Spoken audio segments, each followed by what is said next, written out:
Today marks the fifth day of the 80th United Nations General Assembly high-level debate in New York, where world leaders continue to voice urgent calls for ending the war on Gaza. The conflict dominates discussions alongside other contentious Middle East issues, from regional instability to humanitarian crises. With speeches intensifying, the Assembly has become a global stage representing appeals and diplomatic maneuvering. Join our special coverage at Qnews, where we tackle the latest developments around the world.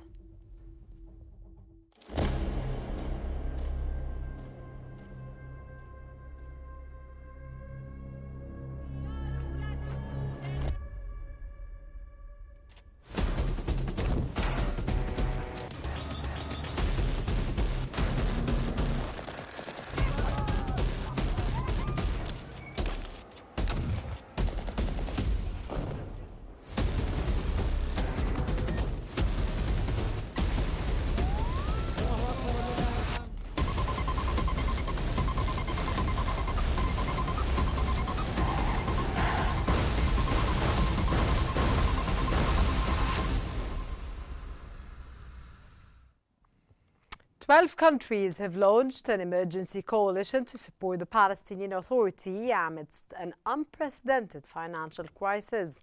Saudi Arabia, Norway, Spain, Britain and others announced the formation of the Emergency Financial Sustainability Alliance to stabilize the Palestinian Authority.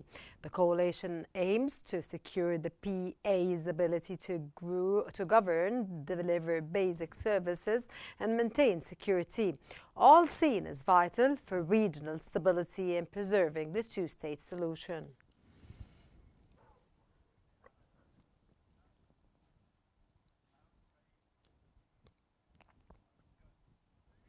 Colombian President Gustavo Petro has renewed his call for a global force to support the Palestinian people and sharply criticized United States President Donald Trump. Speaking outside the UN General Assembly, Petro accused Trump of allowing missiles to be launched at children, women and the elderly in Gaza and urged the creation of an armed force bigger than that of the United States to free Palestine. He called on U.S. soldiers to disobey Trump's orders and obey humanity. Petro made similar remarks during a summit of Latin American leaders earlier this week, accusing Trump of leading the United States into barbarism. In response, Trump's administration designated Colombia as one of the countries that has failed to demonstrate to meet its counter-narcotics obligations over the past year.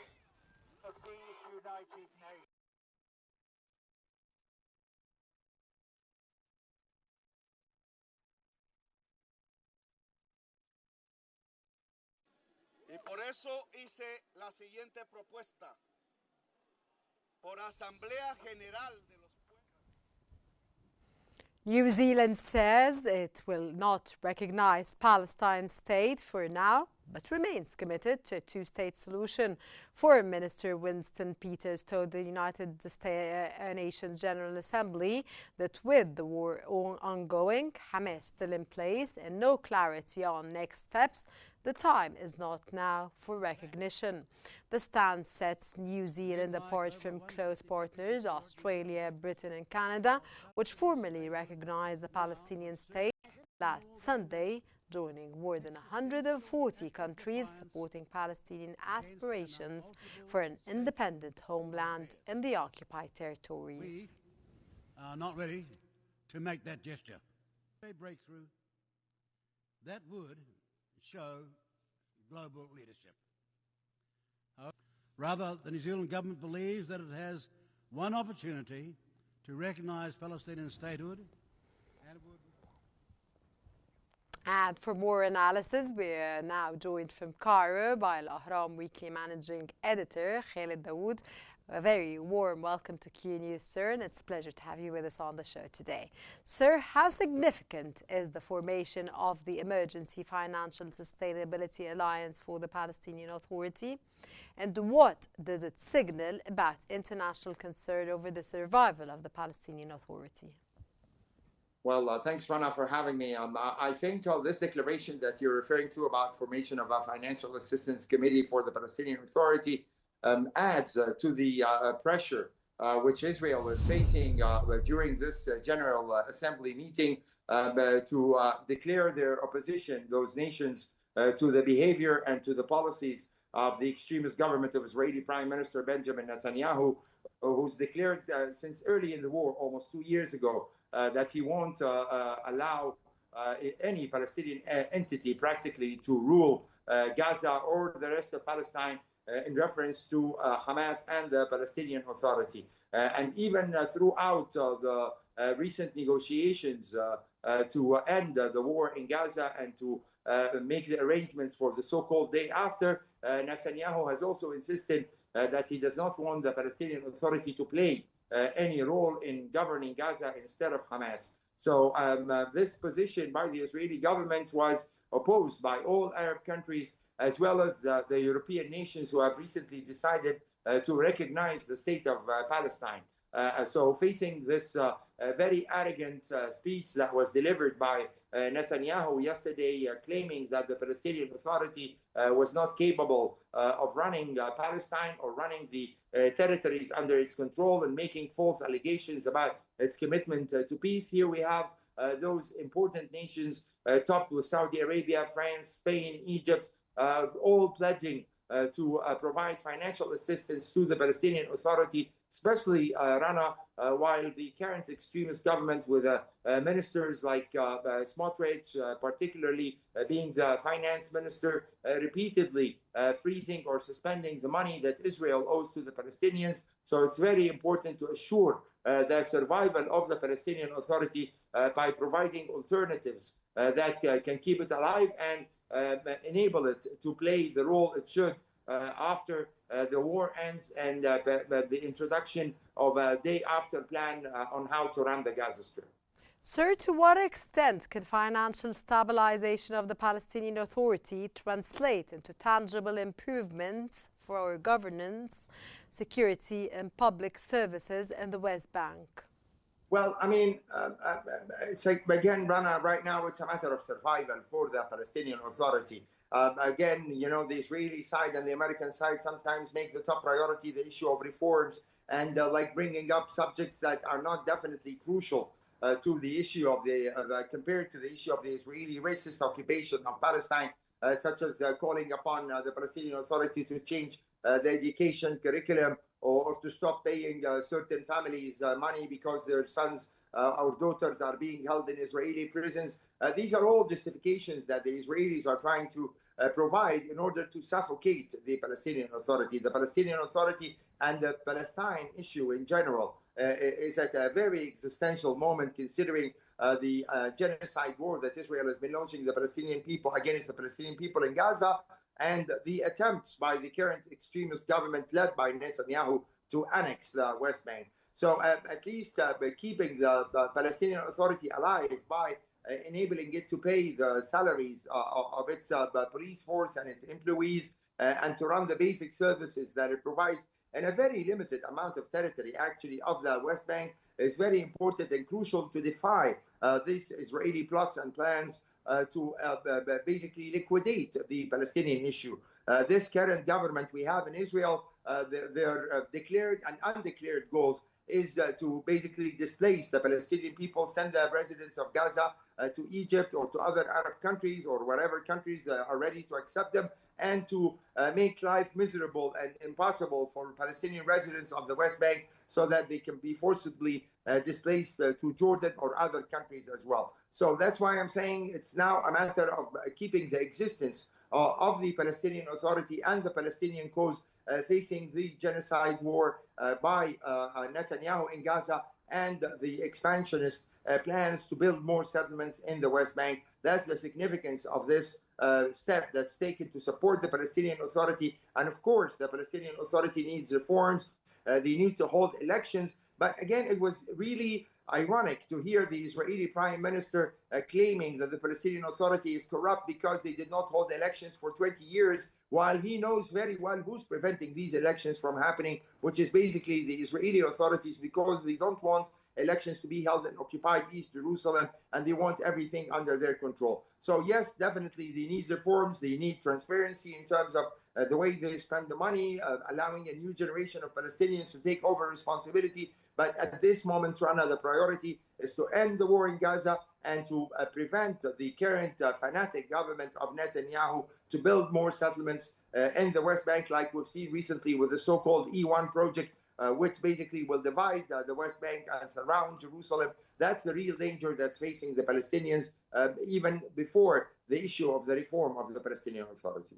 Sir, Colombian President Gustavo Petro's call for an international armed force bigger than the United States is highly provocative. What does this rhetoric reveal about the global South's frustration with U.S. policy on Gaza, sir? Well, to be very honest, Lana, I mean, we would be really satisfied if we even managed to let a resolution through the Security Council that would not be vetoed by the United States calling for an end for the war in Gaza. Of course, this kind of call by the Colombian President Petro, is a reflection of the amount of anger and frustration that big parts of the world feel towards the crimes and the genocide war that the Israelis have been launching against the Palestinians over the past 2 years. But in all practical terms, this is difficult to imagine happening, but it's again a reflection of the wide-scale solidarity that the Palestinian cause has been gaining over the past 2 years, despite all the attempts by Netanyahu to claim that the October 7th attack by Hamas gives a plain check or a clean check for Israel to do whatever it wants against the Palestinians. So while countries have reacted by recognizing the Palestinian state, other countries such as Spain or even Britain have decided to suspend certain weapons shipment to Israel. I mean, this proposal by the Colombian president probably reflects the radical background that he comes from and the strong emotions and feelings that the people of Latin America feel towards the Palestinians and the sympathy with the Palestinians. But I don't think it's going to be a practical step that we would see countries taking part in. Sir, New Zealand's decision not to recognize Palestine yet, despite close allies doing so, highlights divisions in the Western camp. What does this divergence tell us about the evolving geopolitics of Palestinian recognition, sir? Well, I think, it would have been great had New Zealand decided to join Australia, Canada, Britain, France, Portugal, all these other countries, but particularly Australia, that's the closest to New Zealand, and recognizing the Palestinian state. But probably they fell under too much American pressure, in order not to take this step. But I mean, in all cases, even the New Zealand foreign minister who spoke today at the United Nations General Assembly, along with countries like Japan, for example, they said it's not a matter of if they would recognize the Palestinian state, but when would they recognize the Palestinian state? They just postponed it, sir, until everything is settled. Well, until at least the war ends. Until the war ends, at least that's what some few countries. But let's not consider this to be a major setback, because at the end of the day, almost now 153 countries recognize Palestine out of the UN members of 193. A few places like the United States, Israel, Argentina, Hungary, along with a few other countries that maintain a very strong support for the right-wing Israeli government. I think that it's very clear that the vast majority of the world community now recognize Palestine. And I was just reading, even inside the United States, I was reading an opinion poll that for the first time, there are at least 54% of Americans who hold positive views towards the Palestinians and support the establishment of a Palestinian state. More than 50% as well describe what Israel was doing in Gaza as genocide. And I think that this is really unprecedented reaction by the American people towards the crimes that the Israelis are committing against Palestinians in Gaza. So I think, if I might call this GA, anything, it is definitely Israel's isolation General Assembly and the recognition of Palestine General Assembly in a manner that we've never seen over the past decades. Could New Zealand's cautious stance slow momentum for wider international recognition of Palestine? or is the trend toward recognition now too strong to reverse, sir? The second part of your question is the answer. I mean, the tide is turning for sure. I mean, it's like all due respect to New Zealand, but again, you know, it's among the very few countries remaining that have not taken that step. And as I mentioned, you know, it's like even if we listen carefully to the New Zealand foreign minister, he's saying that they are waiting for the right time, but he's not denying the Palestinian people the right to self-determination. That's very important, Rana, because again, even before the October 7 war, the Israeli prime minister thought that he managed to bury the Palestinian cause, that he managed to make everybody believe that peace for the sake of peace. But now we are back to the basics, and the world understands that the Palestinian people are being occupied by the Zionists, that they need to be free from this occupation, this racist occupation, and that they are entitled to the right to self-determination and the right to have their own state. So I think it's too late for this kind of step by New Zealand, and it might be a matter of weeks or a few months before they join the rest of the world in demanding the establishment of the Palestinian state, leaving Israel and the United States alone in that category, exactly like they did before with the South African regime of segregation regime that existed in South Africa before it fell down and recognize the rights of the South African people to have elections and to have the right to self-determination. Dr. Khaled, as a valuable guest, are you pessimistic or optimistic about everything that's taking place with regards to Palestine now and recognizing a two-state solution? I'm optimistic, Rana. I mean, when it comes to this, you know, the Palestinian issue has been going on for almost 80 years. I mean, again, I remember very well, I was a student in England back in the early 90s. I was studying at one of the British universities, and we were not allowed to raise the Palestinian flag inside the university because it was seen that against the law that there was no such a thing as Palestine. They did not even recognize, the UK did not even recognize the PLO as the legitimate representative of the Palestinian people. So we came a long way. Indeed, the Israelis have taken many steps on the ground, that aim at suffocating and preventing the creation of the Palestinian state. But again, considering the stand of the entire world, considering that we have a long history in resisting occupation in our part of the world, I think the Israeli project is falling, and sooner or later we're going to see a Palestinian state because that's the right thing. And it's like the Jordanian king said, it's not a reward to the Palestinians to have a state, it's their right to have a state because that's their homeland, and the occupiers are the Israelis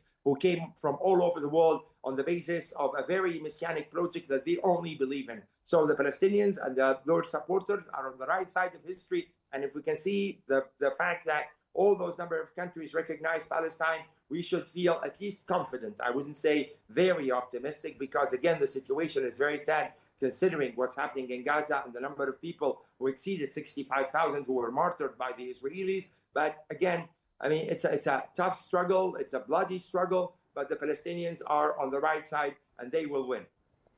Dr. Khaled Dawood, of course, our informative and intellectual, valuable, decent guest, the weekly managing editor. Thank you very much at Al Ahram. Thank you very much for joining us and for this very special coverage, sir. And thank you very much for your informative knowledge. U.S. President Donald Trump says talks with Middle Eastern nations on ending the Gaza war have been productive and will continue as long as needed. Writing on Truth Social, Trump said 4 days of discussions involved all regional states with both Hamas and Israeli officials, including Prime Minister Benjamin Netanyahu, informed of the talks. He stressed the importance of releasing detainees and achieved lasting peace in Gaza, adding that the negotiations will continue until a successful agreement is reached.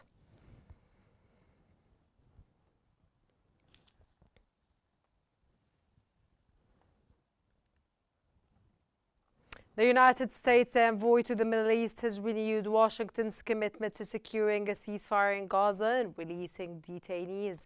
Israeli media reported that U.S. envoy Steve Witkoff reiterated his pledge to broker a deal to end the war in Gaza.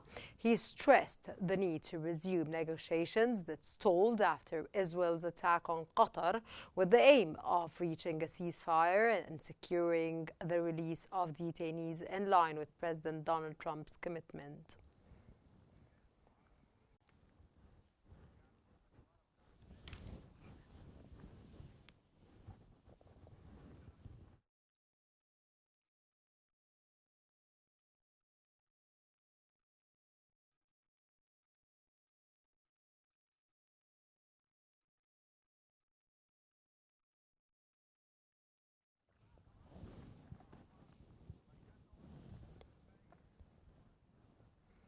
And for further analysis, we're joined from El Khalil by Fatah Movement spokesperson, Dr. Meher El Namoura. Welcome to Qnews, and it's a pleasure to have you with us, sir. Sir, how do you assess Trump's claimed talks with regional states have been productive, and what does that reveal about U.S. strategy in Gaza? Good afternoon to you and to your audience. We as Palestinians and Fatah movement, we are used not to depend on what President Trump say, because he is the biggest supporter to Israel of in the genocide against our nation in Gaza. He supports them economically, politically, and militarily. So these statement remarks by Trump that he is wants to do and wants to think, and this is just talks. He gives the order to, he can give the order to Benjamin Netanyahu to immediately end the war in Gaza, as he managed to end the war between Israel and Iran in few hours. So therefore we don't want to hear talks and statements. We want to see acts on ground, because we've seen a lot and we heard a lot, and we are fed up. Sir, with Hamas and Netanyahu reportedly informed of the talks, what practical influence can the United States exert on both sides? The U.S. is able to practice pressure on Israel, on occupation, to end the genocide and to respond to the mass recognized widely recognizing Palestine that exceeded more than 160 countries, and the condemnation against Israel, and what we have seen yesterday in the UNGA as delegations left the room when Netanyahu took the floor.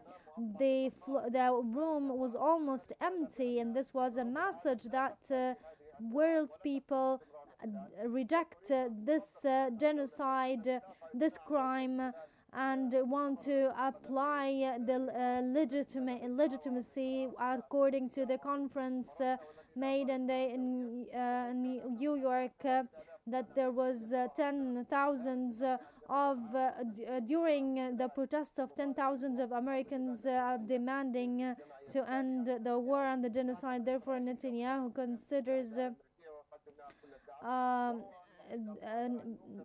Trump considers Netanyahu or Israel as a U.S. state, and he's the only one able to stop the war. Sir, how does Netanyahu's defiant UN address vowing to finish the job shape international perceptions of Israel's war strategy?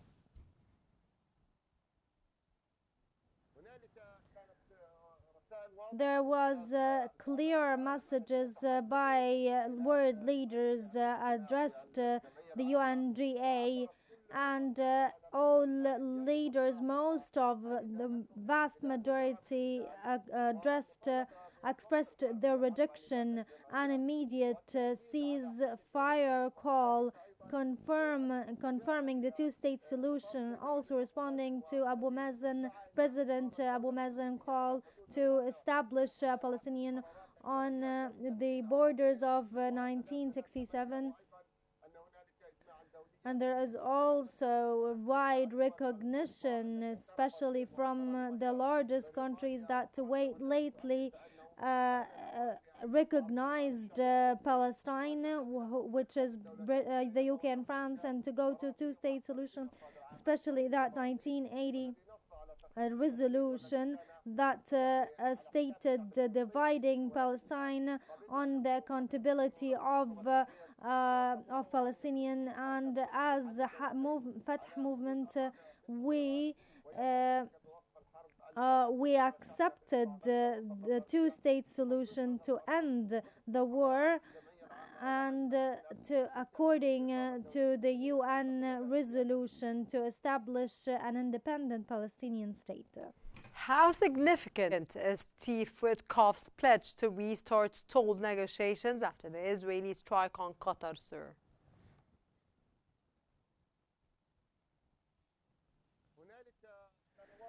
It was really clear that the more the negotiations go forward to end the war in our people in Gaza and to have a hostage agreement, the more Netanyahu starts a new operation, therefore the negotiation stops. So when the war started invading Gaza city and completely their planes started to destroy churches, mosques, buildings and everything. The situation is dire there. So when the occupation attacked Qatar, which is a mediator to reach a ceasefire alongside with Egypt, there was this blatant attack on Qatar that resulted of martyrs according to this aggression. What implications does UNRWA's warning about the worst displacement crisis in the West Bank since 1967 carry about for regional stability, sir? What happens in Gaza medical, health and food besiege leads to starvation, which was stipulated by organizations and UNRWA that confirmed that kids and children are starving to death. And there is a humanitarian catastrophe, needs immediate interference to end the war and impose the occupation to open the cross and allow the delivery aid, but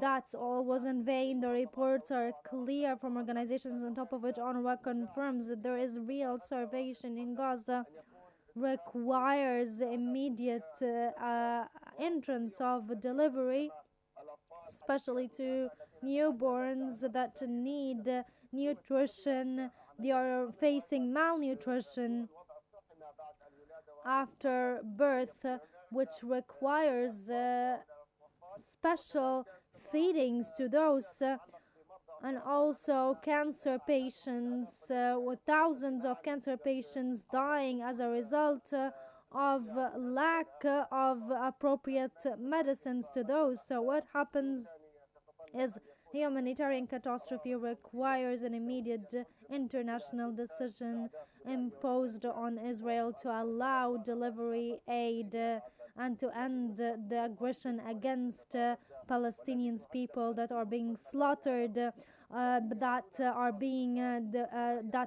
buildings are being demolished above their heads without any mercy. That was Dr. Meher El Namoura from El Khalil, Fatah Movement spokesperson. Thank you so much for joining us on Q News and for your informative knowledge and for your valuable insights, sir. This brings us to the end of our special coverage on Gaza for now. Don't forget to follow Q News on YouTube, Facebook, X, Instagram, and TikTok at Q News EG to stay informed. Thanks for watching and stay tuned for more updates on Q News. Thank you very much and goodbye.